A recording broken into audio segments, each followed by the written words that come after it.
Hi, I'm Fazil Mihlar, editorial page editor of the Vancouver Sun, and today I'm joined by Maggie Langrick, who is our entertainment editor. Maggie, I want to talk to you today about Sandra Bullock. Yes, she's in the news. Yeah, I felt really badly hearing about the fact that the allegation that, in fact, her husband, Jesse James, is having an affair. What a shock. And that she has moved out. Is there any truth to it at this point? Do we know? Well, I can't say for sure, but I mean, there is some evidence to back it up. His alleged paramour, the much decorated tattoo model, apparently has some text messages from him, some of them rather racy, and some that were received as recently as Sunday. Wow. Saying, you know, thinking of you and that kind of thing, but some of them a little edgier. She has a special nickname for him. She calls him her Vanilla Gorilla. Vanilla Gorilla. That's the first. I've never heard of that one before. Yeah. Now, you know, it's so sad because she's been on a big high, right? Having won the Golden Globe, won the Oscar. Yep. And twice nominated, you know, 2 different roles. Right. Yeah, really her year. And here it is. But, you know, I mean, getting into this marriage 5 years ago, you know, she's not a 20-year-old who got married and found a bad boy, as it were, right? So how much responsibility does she bear in... Well, you know, the allure of the bad boys, I think that this, you know, you're right. Sandra Bullock is a classy woman. She's she's not known for her reckless behavior or impulsive decision. You know, Drew Barrymore has been married a bunch of times, right. And that it wouldn't surprise me so much coming from her. Sorry, Drew. But Sandra Bullock, yeah, she's a class act, right? But it just kind of goes to show the allure of the bad boy. I don't know. Maybe it was something about, you know, a stage in life that she went through. Maybe she was acting out some acting out late in life. Youthful impulses, you know, kind of come a little bit later in life, but. But are there, I mean, in Hollywood, I mean, the celebrity circle, right? I mean, you know, Oscar Wilde had a rather interesting quote. He said, I can resist anything but temptation. And it seems like in that circle or circuit, there seems to be a heck of a lot of temptation. Well, there's temptation, there's separation. You know, I think that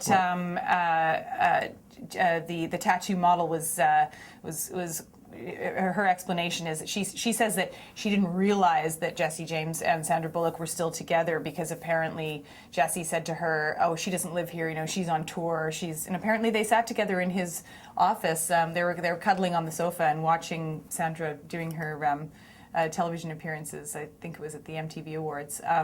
Wow. So that's kind of gross. It's kind of icky. Yeah, but you know what? They've been married for 5 years, and yeah, you're right. You know, in celebrity land, 5 years is like a golden anniversary. Yeah, but we have had so many cases, right? We have had, you know, high-profile things, like whether it's John Edwards with Rael Hunter, you know, we have had Mark Sanford, we have had Tiger Woods. And now again, just this week, Kate Winslet and Sam Mendes have announced their split, and he's denying any kind of infidelity allegations. But, you know, again, it almost seems like we come to expect this after they've been together a short while. You know, it's the exception to the rule when you see a couple you know, who last a lifetime. But are we making too much of this infidelity in that particular circuit, considering that, you know, 50% of marriages do end in divorce? I mean, do you think we are making too much out of it just because it's celebrity, as it were? Well, I think that watching celebrities split is different to watching politicians split. You know, when you have someone who's in a position of authority or government, you expect from them a certain level of behavior or emotional maturity or whatever it is.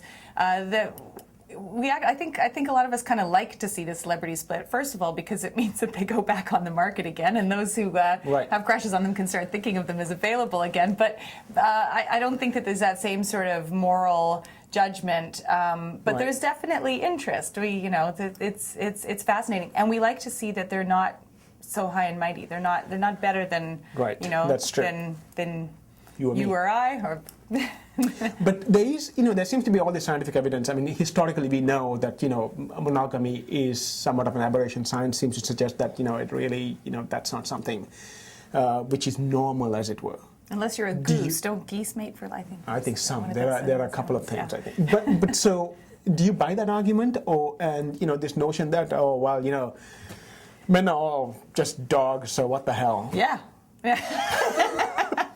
Not all. I think. I think that there's a lot to it, right? I think that there's historically been many more sort of forces in place helping a marriage to stay together. You know, kind of putting societal pressure on a couple, and that acts as and there's been. The religion was often, for a long time, been a factor in that, and that has somewhat fallen away for a lot of people. And so, maybe part of our animal nature is tested. But it's not as if marriage is, kind of falling out of favor, because people do get remarried, and it happens. Marriage is still a popular institution. Oh yeah. Well, weddings are just as popular as divorces. Right. So this is not the last we're going to hear of the number of marriages which are going to fail in Hollywood or in the celebrity circuit, as it were. I wouldn't think so. But I am going to make a prediction. I think that Sandra Bullock is going to bounce back from this beautifully. Everybody's feeling bad for her right now, particularly because it was just, just the other week that she was up there professing her love for him and thanking him for making her work better and working so hard and just really praising him. So she's got a bit of egg on her face now, but only in that. She can take the moral high ground on this one. She looks like her crime is that she loved too much and perhaps placed that love in an unworthy receptacle. There you have it, ladies and gentlemen. Actually, gentlemen, Maggie Langrick, our entertainment editor, doesn't think that all men are dogs, just some. Thank you. Thank you, Maggie. Thanks.